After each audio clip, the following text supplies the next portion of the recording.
Buenas noches a todos ustedes otra vez, bienvenidos a este pequeño estudio que vamos a compartir.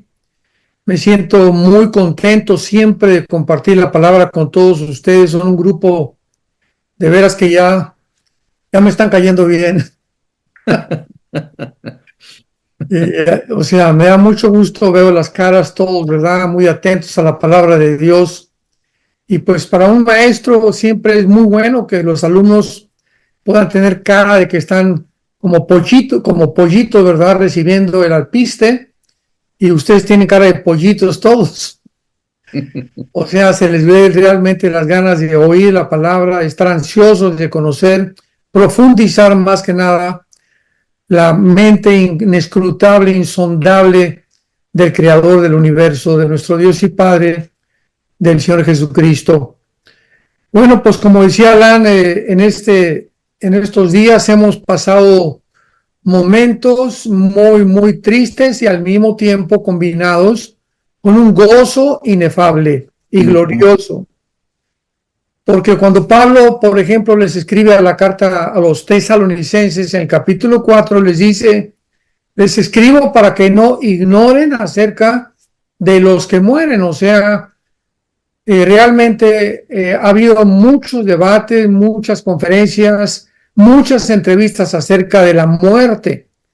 Hace algunos años, Jacobo Zabludovsky me invitó a un programa, que era un entrevistador de la televisión muy famoso, judío por cierto, porque tuvo un programa que se llamó La Muerte, y comenzó pues a entrevistar a diferentes personas acerca de qué es la muerte, por qué es la muerte. Otro entrevistador muy famoso, creo que él vive, Nino Canún, también me invitó a un programa llamado Los Fantasmas, donde invitó a un rabino judío, invitó a un brujo, invitó a un sacerdote católico, invitó a un budista, y del lado del cristianismo, pues tuve el privilegio de que me invitara a mí. Y en todos estos programas pudimos deducir, ¿verdad? Podemos comprobar que la gente está completamente en tinieblas acerca de qué sucede cuando una persona fallece, cuando una persona muere, porque dentro del cristianismo no me decían: oye, te quiero dar el pésame por tu nieto que murió. Le dije: es que él no ha muerto, él está más vivo que nunca. Él simplemente pasó de una dimensión a otra dimensión, está al otro lado de nosotros, y podemos nosotros darnos cuenta que ha continuado la vida que tenía aquí de otra forma más gloriosa, donde ya Dios enjugó las lágrimas de todos los que han pasado al otro lado. Y dice la Biblia en uno de los salmos: dichosos los que mueren en el Señor, porque han descansado de sus obras. Bendita es la muerte del que muere en Cristo. Y esta es la esperanza gloriosa que Jesucristo vino a traernos, cuando a los 3 días Él vence la muerte, saca a la luz la vida y la inmortalidad por medio del Evangelio. Así que siempre que tengamos, ¿verdad?, el deceso, la muerte de algún ser querido, vamos a entristecernos en cantidad, porque nos acostumbramos con esa persona, pues recordamos sus fotos, sus videos, estuvo con nosotros en este mundo, y de repente, ¿verdad?, pues es la ley de la vida, parten y salen, dice Dios: con permiso, me llevo a esta persona conmigo. Entonces, el consuelo que tenemos es precisamente el saber que estas personas están en un mundo mucho mejor que el que tú y yo estamos todavía. Tú y yo estamos viviendo en un mundo perverso y maligno, un mundo de sombras y de muerte, de tristezas, de dolor, de enfermedades, de hambre, de angustias, de problemas, de cosas que no podemos entender todavía. Y los que parten al otro lado, pues ya descansaron de todos estos sufrimientos, ya no tienen las preocupaciones que tenemos aquí, la ansiedad que tenemos aquí, los temores que nos inundan por dentro y por fuera, etcétera, etcétera. Y es maravilloso, ¿verdad?, tener esta Biblia que tú y yo estamos compartiendo en esta mañana, porque la gente no conoce y pues mueren. Y yo recuerdo a mi abuela del lado materno, que murió uno de mis tíos, uno de sus hijos, y le guardó luto como 8 meses. Y recuerdo que entrábamos, pues ella finalmente recibió a Cristo, pero recuerdo que en ese entonces íbamos a su casa, desde las 6 de la mañana a las 8 de la noche, se vestía de negro. Y las abuelitas, ustedes lo comprenden, tus abuelos, mis abuelos, y le preguntamos, oye, pero ¿por qué estás de negro? Porque llevo el luto.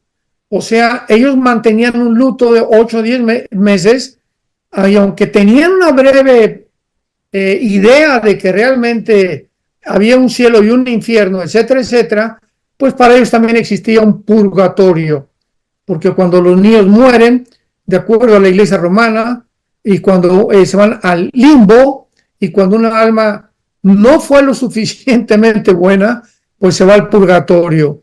Esa es la enseñanza de Roma, no sé dónde la sacaron, no sé de cuál de cuál fumaron, cómo lo inventaron, pero Roma inventó el limbo para los niños que mueren sin bautizarse, y a las almas que tal vez no están tan seguras de que fueron buenas, los mandan al purgatorio, y de ahí, cuando hay duda de que una persona está en el cielo, comienzan a hacerle misas, ¿verdad?, para poder sacar su alma del purgatorio más pronto y enviarlas al cielo. Todo esto es paganismo, todo esto son ideas inventadas por los seres humanos, porque de acuerdo a la Biblia no hay más que 2 lugares.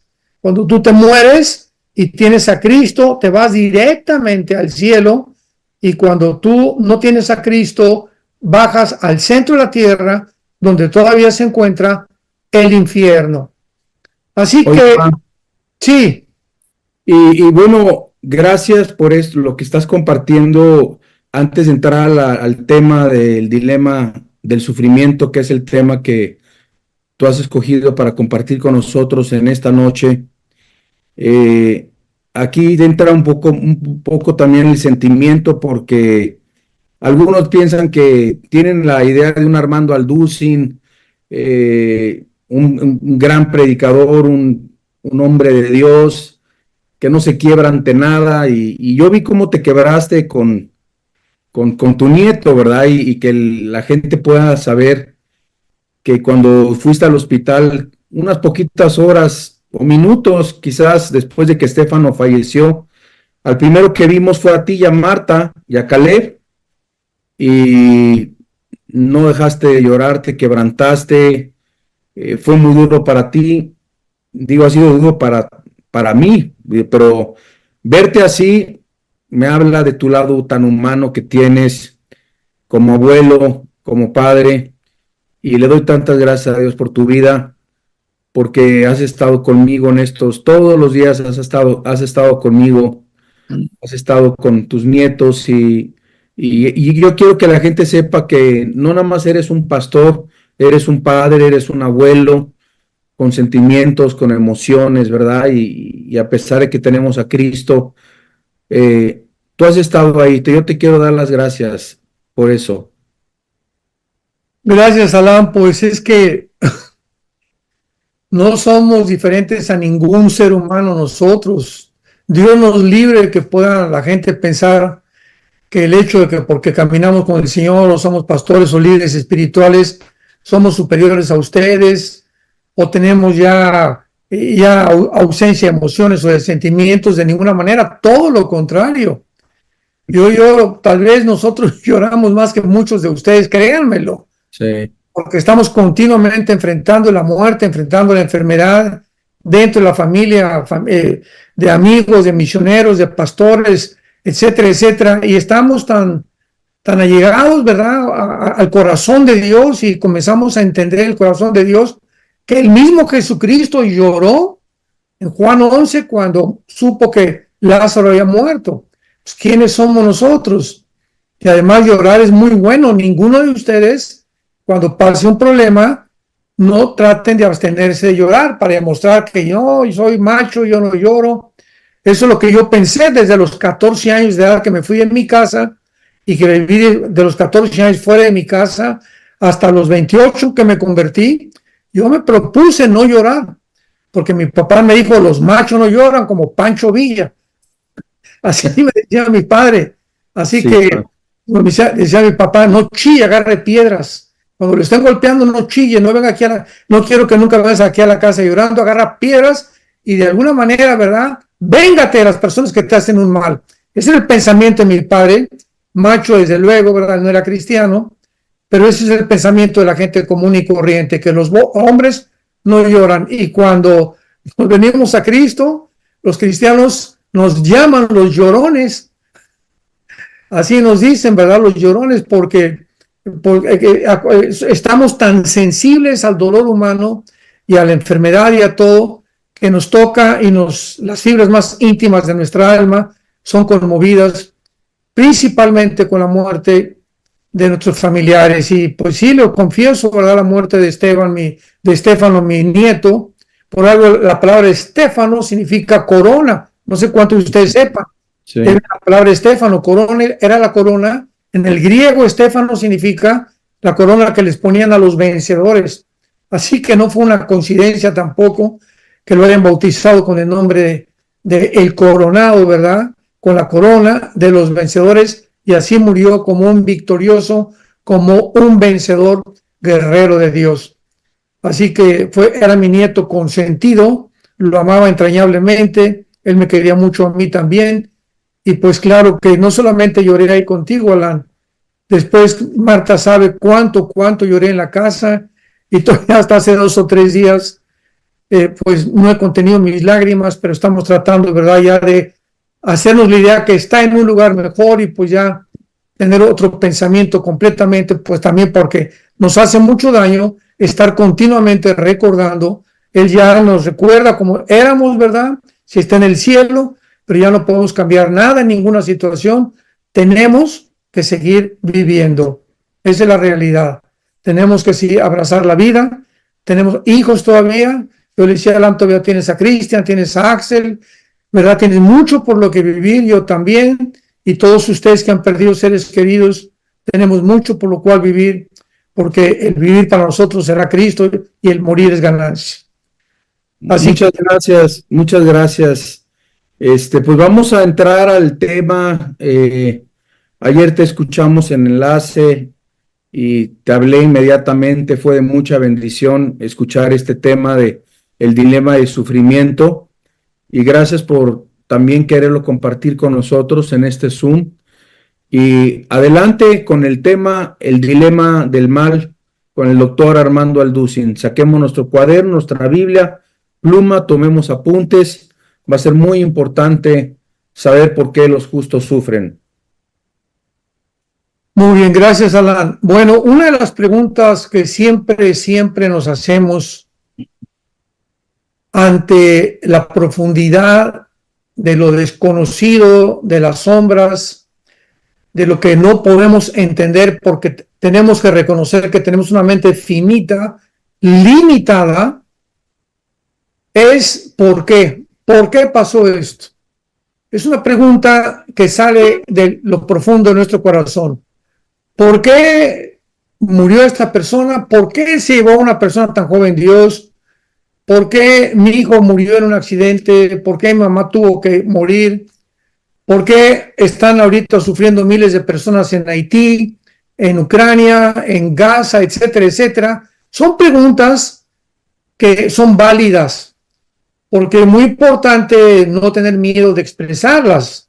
Dios no está en contra que lo cuestionemos. Primera lección. Dios no está en contra que le digamos, Señor, ¿por qué esto? ¿Por qué aquello? Dios le duele la indiferencia. Cuando alguno de nosotros no nos importa nada ya, ay Señor, ¿por qué si fueras realmente Dios, mi perro no se hubiera muerto, mi hijo no se hubiera muerto, no hubiera pasado esto? ¿Por qué te llevaste a mi hijo, Señor? ¿Por qué me haces sufrir? ¿Por qué me quitaste a mi esposa, a mi esposo? Esta actitud de desafío a Dios es la que lastima a Dios. Cuando nos ponemos en contra de Él como un enemigo, cuestionándole porque exigiéndole casi criaturas, nosotros completamente fabibles, vulnerables, pidiéndole al Creador del universo que Él nos dé cuentas. A ver, bájate del cielo, siéntate en esta silla y contéstame lo que te voy, porque ahora yo te voy a interrogar, Dios, y me vas a contestar por qué hiciste esto y por qué hiciste aquello. Esa es la actitud, cuidado, que ofende a Dios. Pero cuando venimos en una actitud de quebrantamiento, de humillación, de mansedumbre, de humildad, Padre Santo, ¿por qué?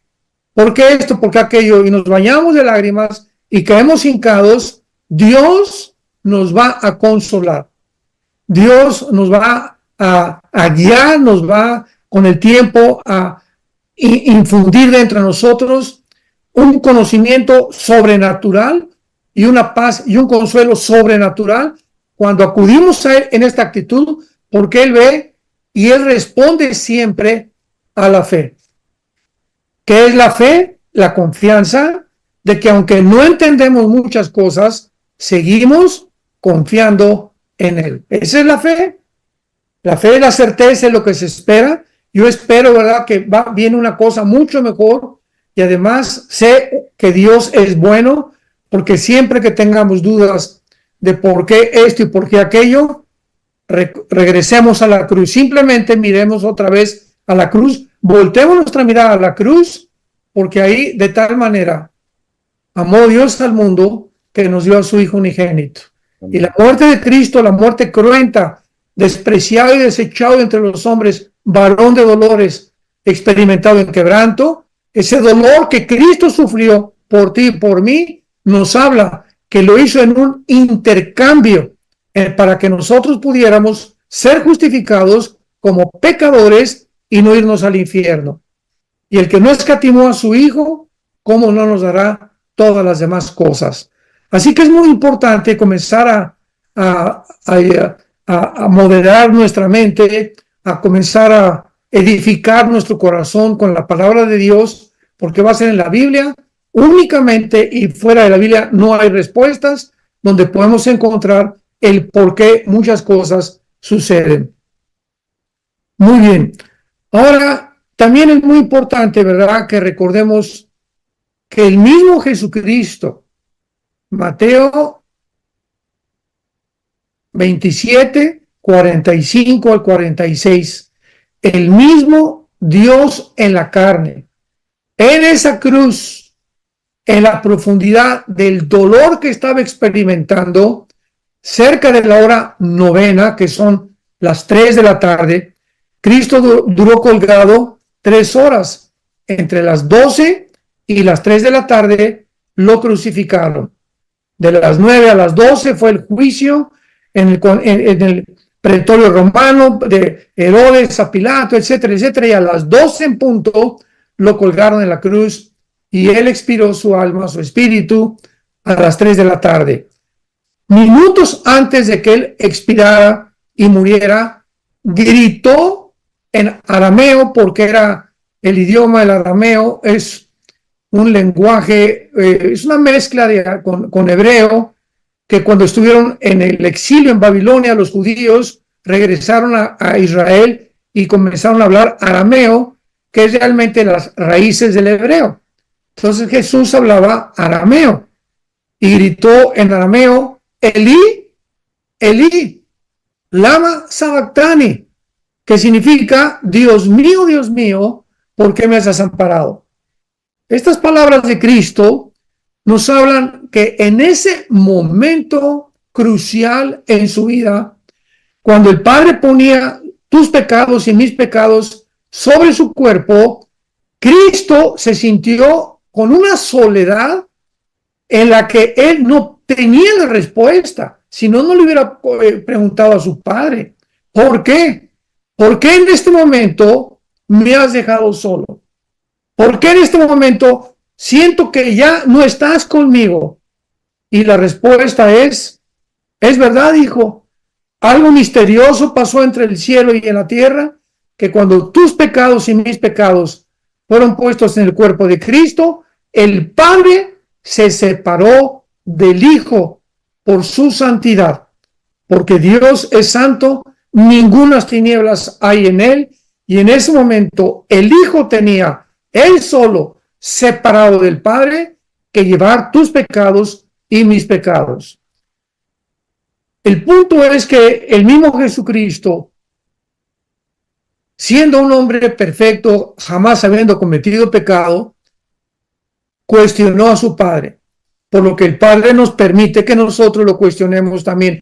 ¿Por qué, Señor, me siento tan solo?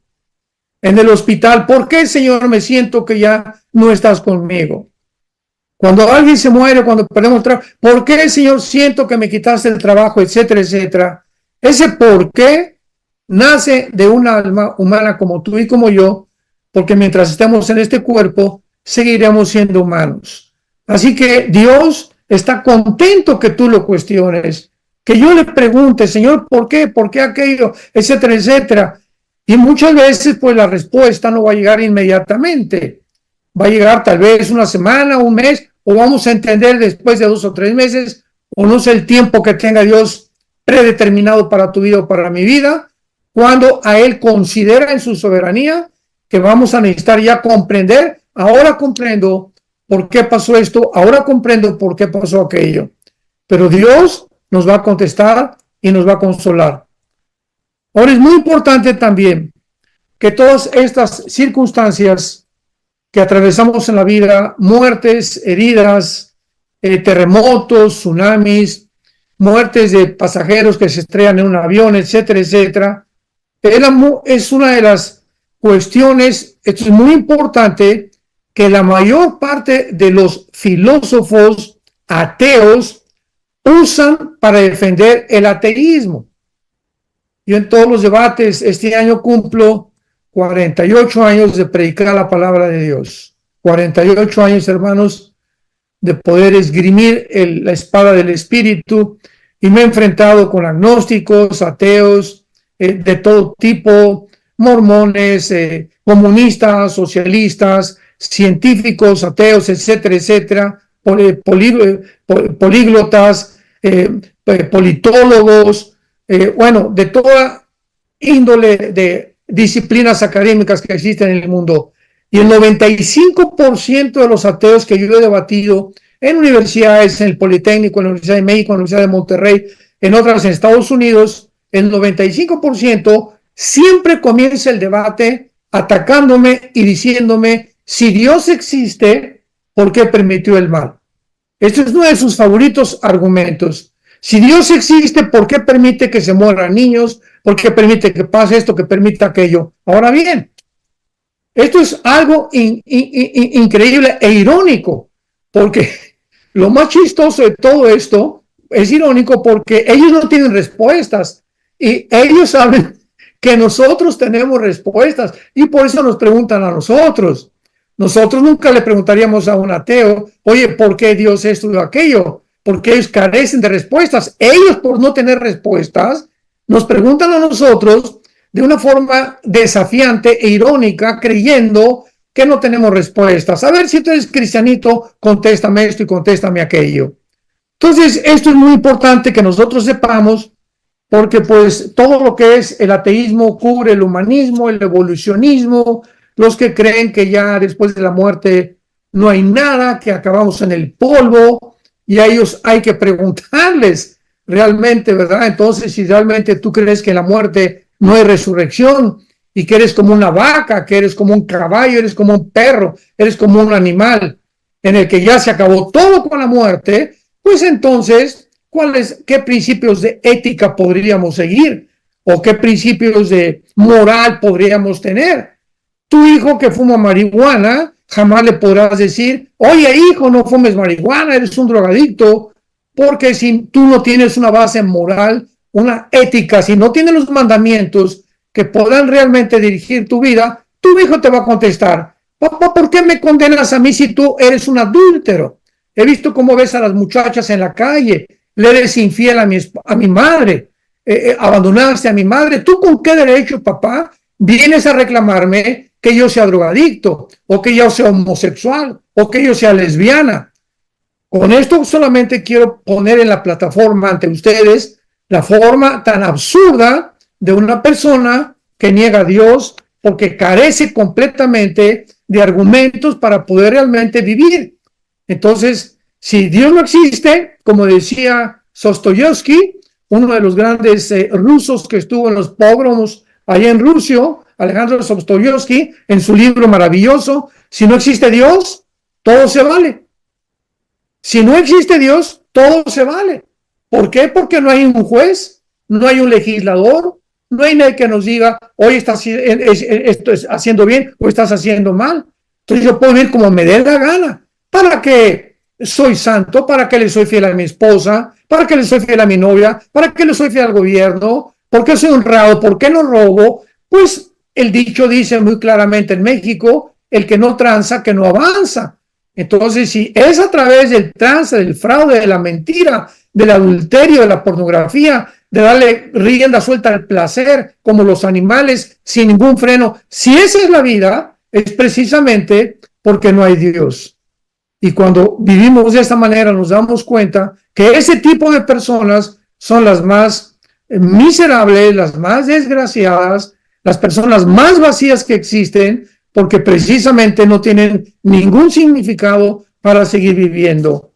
Entonces, ¿por qué realmente hacen esta pregunta estas personas? Repito, porque las filosofías del ateísmo, las filosofías humanistas que enseñan el evolucionismo, somos animales y como los animales simplemente vamos a evolucionar más, se llaman las filosofías de la desesperación y de la angustia interna del corazón humano. Hace muchos años, en los 60s, yo tenía un gran héroe en mis tiempos yo abracé el comunismo, socialismo cuando era joven, la dialéctica materialista, me formé parte del Partido Comunista Mexicano, antes de ser cristiano era un ateo yo, me decepcioné de la religión, no de Cristo, me decepcioné de la religión que mis padres me infundieron, descubrí muy joven que era una hipocresía tremenda todo lo que me decían y lo que me enseñaban acerca de Dios. Entonces abracé la dialéctica materialista y me hice ateo. Y uno de mis favoritos autores fue Jean-Paul Sartre. Jean-Paul Sartre, un francés en los 60s que se llamó el padre del existencialismo. Y Sartre escribió un libro que se llama El Muro y otro libro que se llamó La Náusea. Y Sartre, lo más irónico de su vida es que, bueno, en aquel tiempo todos mis amigos, me acuerdo que nos juntamos en la zona rosa de México a tomar café. Si tú creías si tú eras ateo, eras una persona intelectual, porque en aquel tiempo considerarte cristiano era despreciativo. No, los cristianos son unos tontos, ignorantes. Cuando le decías a alguien, eres pastor, te preguntaban dónde están tus chivos o dónde están tus ovejas, porque la palabra pastor en México no existía todavía en los 60, 70 en la clase media alta. O sea, era algo completamente despreciado. Y en aquel tiempo, repito, ser ateo era ser intelectual. Y Sartre, antes de morir, a su hija le dijo estas palabras: hija, en mi libro de El Muro me di cuenta que describí un muro precisamente porque he llegado a entender antes de morir, y lo lamento, así lo dijo Sartre, lamento que toda mi vida me pasé peleándome con alguien que no existe. Me pasé la vida tratando de convencer a la gente de que Dios no existe. Si no existe, ¿cuál era mi preocupación? ¿Cuál era entonces mi problema? Debía haber dedicado mi vida a cosas más constructivas y más edificantes. Y ahora comprendo que mi vida ha sido un desperdicio total, porque aunque me enfrenté con alguien que le llamé Dios y que yo decía que no existía, y decía en el libro El Muro, me estrellé contra una pared cuando le pregunté a Dios, ¿por qué existe el mal? ¿Por qué permites al diablo? ¿Por qué permite las muertes? Y como no encontré ninguna respuesta, él escribió en el libro El Muro, pues fue una pared en el que yo escribo en el libro, en la que era Dios la pared, y yo me topaba con la pared, y primero me rompí la cabeza que poder derribar con esa pared el muro o tratar de convencer a Dios que Él me contestara. Con esto también les quiero comentar a ustedes que puedan ustedes deducir que es inútil pelear contra Dios. Dios se puede hacer una pared para ti, ¿por qué esto? ¿Por qué aquello? Y si tú tienes esa actitud, vas primero a acabar amargado, vas a acabar enojado, vas a acabar con un estrés tremendo, te vas a enfermar, el odio, el rencor, la amargura, enferma el cuerpo, enferma la mente, enferma el alma, antes de que puedas luchar contra Dios. Esta es precisamente la situación que nos describe la Biblia en el libro de Job. Ahora sus Biblias, en el libro de Job, capítulo 36, veamos algunos pasajes, porque Job es un hombre que al principio, los que conocen su historia, perdió a sus hijos, a todos sus hijos, pero al mismo momento murieron todos sus hijos por el asalto de los sabeos y otras tribus salvajes. Perdió todo su dinero, vacas, camellos, ovejas, etcétera, etcétera. Job le sorprendió la desgracia, le sorprendió completamente la destrucción y el dolor, todo inmediatamente. Y una de las cosas que describe el libro de Job es que, les doy rápidamente la introducción, es que Dios lo permite que leamos el libro de Job, porque mientras aquí abajo en la tierra, este hombre estaba sufriendo, devastado completamente, todas sus riquezas, todo su dinero, sus hijos los perdió, solamente se quedó con su esposa y todavía recibió una enfermedad de la punta de los pies a la punta de la cabeza. En el cielo había un debate entre los ángeles y Dios. Y mientras pasaba esto en la tierra, Satanás le estaba diciendo a Dios: ese hombre que tú tienes ahí en la tierra, pues por eso te adora, porque tiene dinero, no tiene enfermedad, no sufre, etcétera, etcétera. Pero le dice Satanás a Dios: pero si tú le quitas el cerco que has puesto a su alrededor y le permites sufrir, yo te apuesto, ¿verdad? Yo estoy segurísimo que ese hombre, por conveniencia y por motivos equivocados, te adora y te sirve. Dios tenía que demostrar con el libro de Job que Satanás es un mentiroso, porque hay mucha gente que sí, esto es verdad, que por conveniencia o motivos, por aquí, por allá, cuando viene la enfermedad o cuando pide el dinero, Señor, ayúdame, como la lámpara de Aladino, convierten a Dios en un genio de la lámpara, que solamente se acuerdan de Dios cuando les conviene. ¿Existe esta clase de personas? Claro que lo hay. Pero cuando somos cristianos, atravesamos el valle de sombra y de muerte y de lágrimas, y como dicen los salmos, las convertimos en un estanque, porque Dios nos consuela. Y este hombre, Job, al perder todas estas cosas, vino la esposa todavía, imaginémonos nada más, vino la señora y le dijo: maldice a Dios. ¿Cómo es posible que no maldigas a Dios? Y Job contesta, ¿verdad? De una forma impresionante al capítulo 2, Dios dio y Dios quitó. Sea el nombre de Dios bendito. Dios nos da nuestros hijos y no son nuestros, son prestados. Y cuando Dios quiere, nos los quita. Dios me da a mi esposa, Dios me da a mi esposo. Todo lo que tenemos viene del cielo. Toda dádiva viene de Dios. Santiago capítulo 1. Y todo regalo precioso viene del cielo. Y Dios en cualquier momento nos lo quita, porque nada absolutamente es nuestro en este mundo. No somos dueños de la vida de nadie. Solo Dios puede disponer de la vida de los demás. Así que Dios, vemos que Job pasa la prueba, no maldice a Dios, y entonces ya todo los capítulos 42, del 36 al 42 del libro de Job, y al final vemos nosotros la iluminación tan grande que Dios le comienza a dar a Job por aguantar. Esto fue casi como un año. Esta enfermedad de Job le duró como un año, y al final Dios le da el doble, el triple de lo que le había quitado, porque le da 7 veces más camellos y unas hijas preciosas le devuelve Dios, y vemos que Dios finalmente consuela. Pero en Job 36, versículos 22 y 23, Job 36, 22 y 23, dice así: He aquí que Dios es excelso en su poder. ¿Qué enseñador semejante a él? ¿Quién le ha prescrito su camino y quién le dirá, has hecho mal? Entonces comenzamos a ubicarnos. ¿Qué ser humano?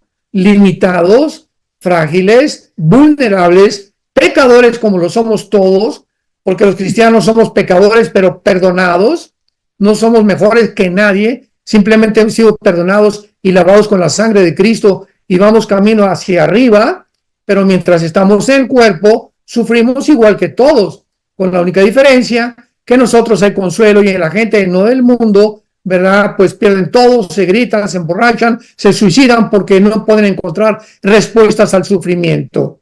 Entonces, ¿quién le puede decir a Dios, has hecho mal? ¿Quién podría atreverse y decirle, ¿por qué hiciste esto? ¿Por qué aquello? Muy bien, si Dios nos respondiera, pudiéramos entender muchas cosas. Por ejemplo, miren, tengo unas preguntas que hoy en la mañana, orando al Señor y pensando en este momento que tengo con ustedes, le hice a Dios. Nunca nos hemos preguntado, ¿acaso, si Dios permitió el mal en el mundo, no es porque nos traerá más gloria y gozo al haberlo podido comparar con nuestra vida antigua? O sea, no es verdad que ahora que somos cristianos, podemos comparar nuestra vida actual con lo que teníamos antes de convertirnos. ¿Y qué decimos? Caray, qué contraste. Yo era borracho, parrandero, jugador, blasfemo, etcétera, etcétera. Pero ¿cómo podíamos comparar nuestra vida actual con la vida anterior que teníamos? O sea, no podemos comparar el bien con el mal si no conocimos el mal. Entonces, ¿cómo podemos comparar realmente que Dios es bueno si no podemos entender que hay sufrimiento, que hay llanto, que hay lágrimas, etcétera, etcétera? Podríamos preguntarnos también, ¿podríamos disfrutar el mundo venidero a no ser que hubiéramos podido compararlo con el mundo actual donde reina el mal? Por eso dice la Biblia que las cosas de este mundo no son comparables con el reino venidero. Entonces, cuando estemos en el reino con Dios, podemos realmente darnos cuenta que todo lo que sufrimos, que todas las cosas que atravesamos, el valle de sombras y de muertes, enfermedades y todas las cosas que el ser humano está expuesto en esta vida, cuando estemos al otro lado, cuando muramos, será el día más glorioso de toda la vida. Ese como la mariposa rompe el cocuyo y en ese momento el gusano le brotan alas. Cuando muramos es el tiempo de nuestra verdadera vida, la libertad. Y es cuando allá, en el otro lado, todo lo que pasamos, repito, ya sean que sufriste 10 años o 20 años o en los campos de concentración 4 o 5 años, no se van a comparar más que como si hubieran pasado una mala noche en un hotel. Así se podría yo decir que se puede comparar todo comparado con la eternidad. O sea, vamos a olvidarnos de todo, es como si nunca hubiera existido.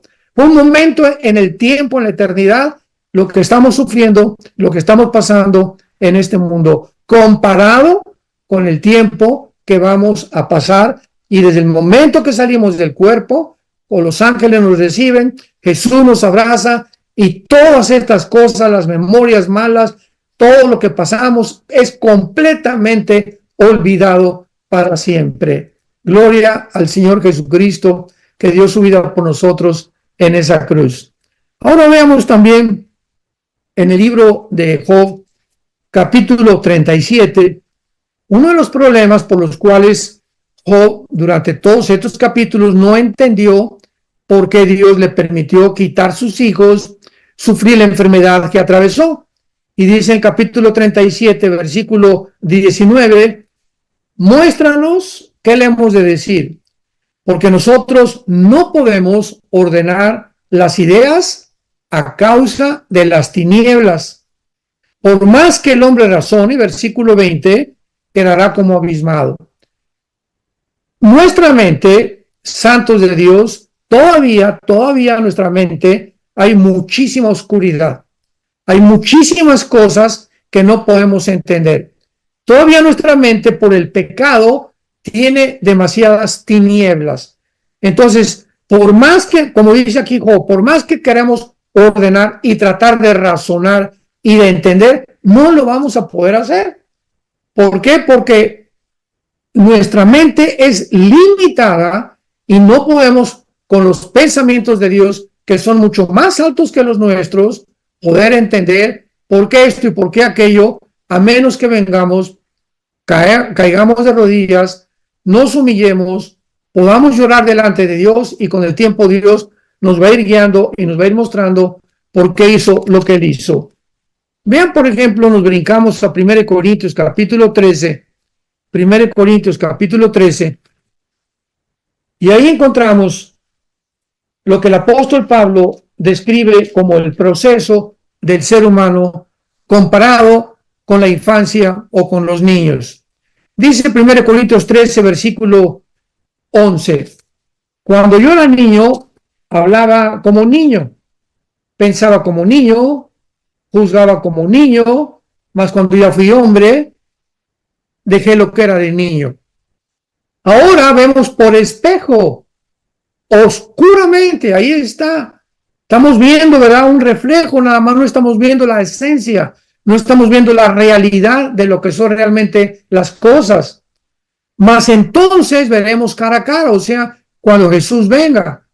Ahora conocemos en parte, pero entonces conoceremos como fui conocido.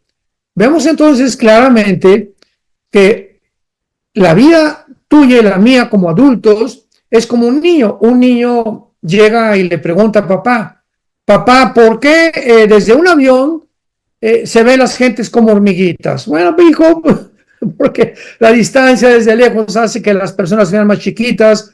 ¿Por qué, papá, no vino Santa Claus? ¿Quién es Santa Claus? ¿Por qué, papá, tenemos que morir? Un niño le pregunta a Alberto Einstein, ¿me podrías decir la fórmula E igual a mc al cuadrado? ¿Me puedes explicar la filosofía? Y Einstein le contestaría a un niño, mira, niño, tú tienes un cerebro igual que el mío, pero el tuyo no está desarrollado como el mío. Entonces, por más que te explique, no me vas a entender. Pero cuando tú crezcas y alcances otro nivel de madurez mental y cerebral, vas a entender cosas que ahorita no entiendes por la limitación de tu cerebro y de tu entendimiento. Así estamos nosotros con Dios. Dios hay muchas cosas que nos quiere contar, que nos quiere explicar, pero nuestra limitación y captación y percepción de la vida y de la cosmovisión que tenemos tan pobre, es imposible que podamos comprender toda la mente de Dios. Pero como los niños, ellos siguen confiando, siguen comiendo, van a la escuela, van creciendo, ¿verdad? Y por ejemplo, un niño de 5 o 6 años, no, pues ya, como no hay respuestas, me voy a matar. O como no hay respuestas en la vida, yo ya no creo en Dios. Espérame tantito, ¿no? Eres un niño, eres un chamaco, no seas menso, ¿verdad? Y tienes que entender que tienes que crecer para poder entender cosas que vas a entender de adulto.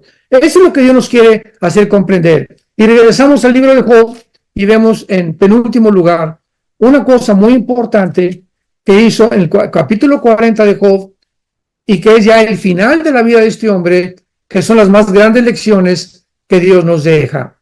Job 40, versículo 2. Responde Dios a Job, después de todo, ¿por qué? Finalmente Dios le contesta a Job. ¿Es sabiduría contender con el Omnipotente? El que disputa con Dios responda a esto.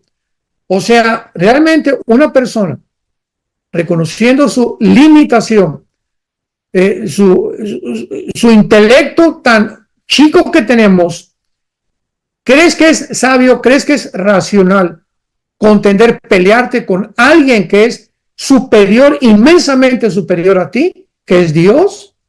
¿Verdad? Dice la Biblia, el que disputa con Dios responda a esto. Si tú crees que puedes pelearte con un filósofo y tienes 10 años de edad, pues eres un niño tonto porque nunca le vas a ganar. Entonces, ¿cómo puedes contender contra alguien que es superior a ti en entendimiento? Lo único que podemos hacer es realmente responder y decirle, Señor, enmudecí y callé porque tú lo hiciste.